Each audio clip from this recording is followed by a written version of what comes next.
Yes. Woolif sur PUREchannel, c'est un vrai plaisir de recevoir ce groupe dont vous entendez parler depuis très longtemps. You did one of the most interesting record this year, and I'm going to tell people why. I think there are different elements, if you'd like to discuss about it, that makes it special. The first thing on many is the sound of the guitars. Did you worked a lot on your sound before? To be honest, I didn't really work on my sound that much. This guy got a reverb pedal, and I didn't have one, and I thought it sounded pretty good. And he was like, look, he was like long, you know. So that's my nickname. It's like, you don't need that pedal. you don't really need that. You sound good without reverb, which I didn't.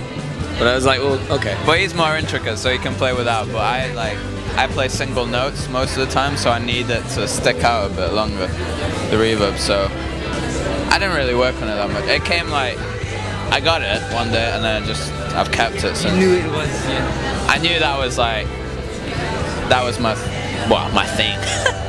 Where did you record the album? Was it in? It looks like it's recorded in a church or somewhere with the. Yeah, it was. It was. St. Peter's Church in Encore. That's how there's that very unique reverb and wall of sound, and then the guitars and the voice that got out. Yeah, I think the church gave us made us sound like we were all together. And that's what reverb does for me, like with sound and everything. It brings all your notes together, and it brings like the band together better. And for this record, that's the sound we wanted, so that's why we chose the church. There is also a lot of urgence in the way you play your songs. Did you urgency? Urgency. Did you record in few days? Did you record all live in few tracks? The problem was that we had 3 weeks to do it all. Like that was. Definitely, we couldn't mess around, and it was really cold in the church. It was like December, so we were like with hats and like coats, so we were like, this is freezing. So we had to play fast and like really intense to get going, and sometimes it went a little wrong, as you can hear. Like we notice, public don't notice, but it gets a bit fast, a bit slower, but that's down to the blistering cold of Manchester. Did you manage to get hot when you played all these progressive moments? Oh yeah. Well, you know when the adrenaline hits when you go half time. Oh, that gives you the heat more than any jumper could. Yeah, it's true. The passion took us to hot heights. There are a lot of surprise in the record, I think, and in every song you manage to change the atmosphere at one moment, and it's right for the whole record, but also in between all the songs.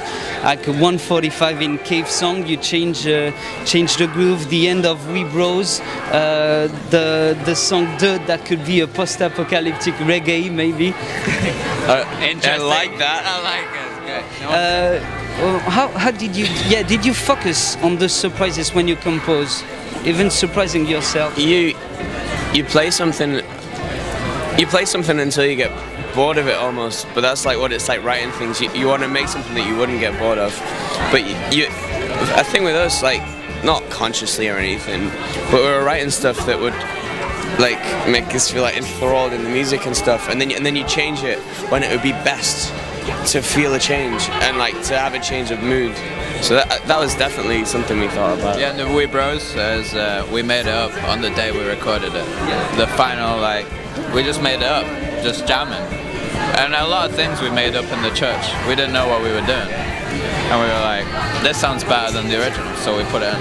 So it was spontaneous as well. In the end of We Bros, it's also a change of atmosphere in the record. It becomes a collective voice, because all of you singing together, but then after that there's Spitting Blood, where there's also a collective energy on that. Do you agree with that? It's a gap in a change in the record, not a gap? I think so, yeah. Yeah, it's interesting.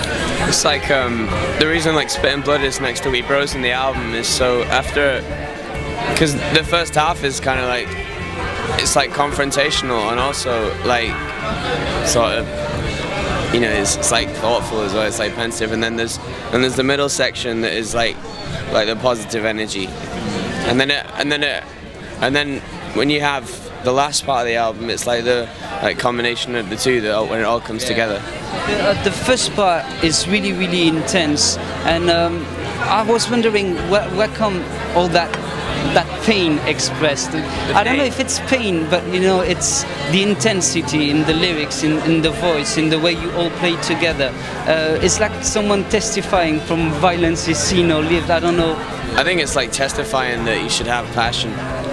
If you want to do something, you do it with everything you like have.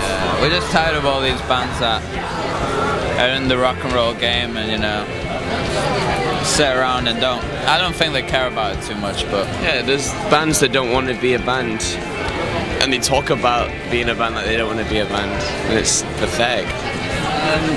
Is it why you were described as a very independent band? And I'm talking about the industry, the levels. You want to keep it raw and keep it managed by only your decision.